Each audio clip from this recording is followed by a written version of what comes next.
Hey there guys, my name is Marcus, and in this video I'm going to show you how you can possibly fix the issue if your JBL Pulse 4 is not charging or working out, and what you can try to do. So first thing, of course, if it's not charging, try a different outlet. Also, what you can try to do, different adapter if you can like have the same ending, and also clean the inside of it. So clean the, how it's called, where you're putting the adapter in. So these are the things that you can try.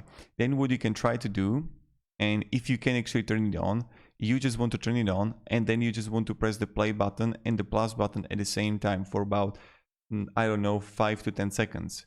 The second thing that you can try to do, maybe this is going to work out, if you can't turn it at all, you just want to hold the play button, the volume up button and volume down button at the same time, and just want to hold it. Okay, so you're gonna press the volume up button, play button, volume up button, volume down button at the same time. You just want to press it, and then you just want to hold it 5 to 15 seconds, and possibly it's going to solve the issue for you. So thank you very much for watching. I hope this video gave you at least a little bit of value, and have a great day, and goodbye.